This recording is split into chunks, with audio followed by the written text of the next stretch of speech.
I'm stuck in traffic, and someone has vandalized the bus stop. Oh dear. Hello guys.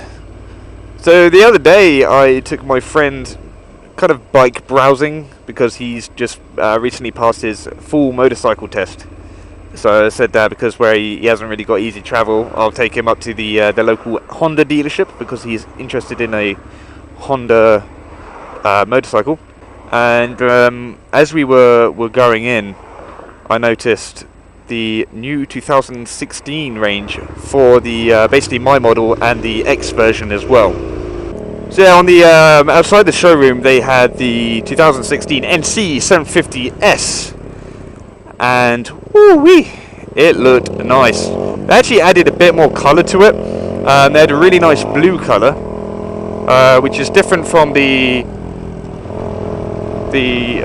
previous years, because they were kind of like a bland colour scheme, just literally just grey and white, I believe, were the two colours of the X's. There might be another one. So yeah, really like the look of it. Also, there was some little cosmetic changes about it. But when I went into the showroom, I saw the new 2016 model of the NC750S, which is the one I'm riding. Well, I'm not riding the newest model, I'm riding the old one. It's about 2 years old. And all the colour schemes they've got for that are so nice. Only two to what I remember. They have one which is like a gunmetal grey, but it's mixed with other shades, so it doesn't have quite of a bland, feel to it.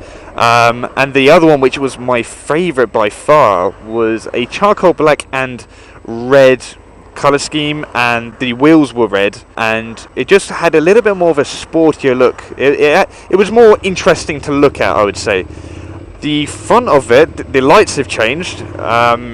I think they're using HIDs now. I think that's what they're called. Is it HIDs? Yeah, let's just go with that. If I'm wrong, you know what I'm on about. And also, like, the way the lights look, just genuinely look a lot better. The display has changed, so apparently you can change like a lot of the colours on it. Probably make it a little bit more visible. Who knows? And oh shit, I'm low on petrol. Fuck.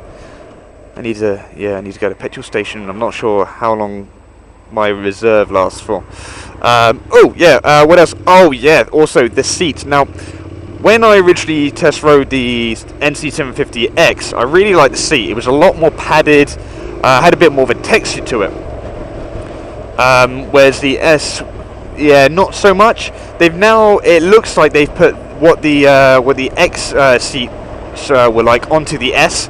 So it has a much more padded feel, a bit more of a texture on it, etc. Yes, that's definitely an improvement. And also the exhaust is a bit more sportier looking rather than just kind of round and beefy.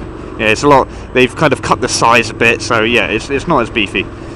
All in all, it looks great, and I was really tempted to upgrade it. So I spoke to the guy, the salesman. And he said that I would probably get about $3,500 for mine to put towards the newer model.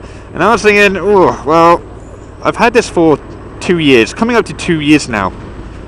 $2,500 to upgrade a model doesn't really seem so cost effective for me. I originally bought this bike because I had planned to keep it for a long time, really get my money's worth out of it.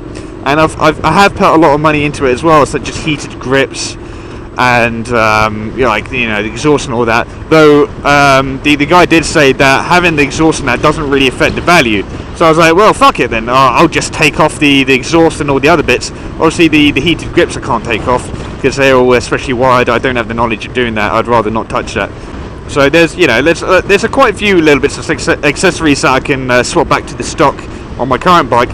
But $2,500 is a lot to upgrade.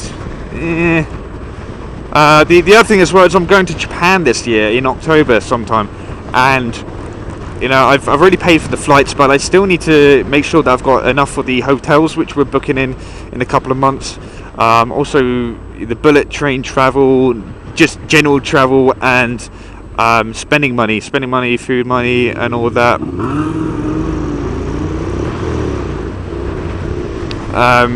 yeah, so I need to make sure that I've got all that sorted before I even think about upgrading. And I may have to try and get a little bit of a better deal for the trading value. They always have their margins of what they can do, and I'm sure they get they have a certain sales target to hit, so sometimes they can like cut the profit down a little bit as long as they get a sale, to what I'm aware of anyway. I mean, I might be wrong. So if that's the case, I might be persuaded a little bit more, but yeah, it's definitely something I can't just jump into like heads first. So what do you guys think? Do you think that it would be worth kind of upgrading, or would I just be an utter idiot? Like, it'd be good to get your guys' views. It would be good to get all of your opinions. But that said, I should hopefully be able to test ride one in a couple of weeks, because obviously my friend needs to test ride a bike before he can make a thorough decision on what he wants to go for. And where I'm taking him up there anyway, whilst he rides his the models of his choice, I might as well ride the newer model of my bike, and I can also tell you all my opinions on it. If it is any better than the previous model, or if it's more cosmetic than anything, which to be honest, I think it is. Or anyone looking into that model, I can just tell you what I think. Now, if it's going anything by this bike, I would highly recommend it. I can't express how much I've loved riding this bike for 2 years, and I still don't have a regret. Not one regret. It's just such an easy-going bike to ride. I wouldn't say it's like a proper, if you were going on a really, really long day riding around, probably not so much. Your arse would get a little bit sore, because there's not like loads of padding, but you could get probably about a couple of hours ride, and then have a good chill before you get back on the bike. It's just one of those bikes that's just really easy to ride, very maneuverable, agile, I guess is the word. And obviously the storage, can't go wrong with the storage. When I go to the like buy drinks or wherever at a petrol station, I don't have to rely on having a bag or a top box. I can just chuck them in there. Also, when I go shopping, I can surprisingly get quite a lot in there. Anyway guys, I'm going to leave it as that for this video. So thank you for watching, and I hope to see you on my next video.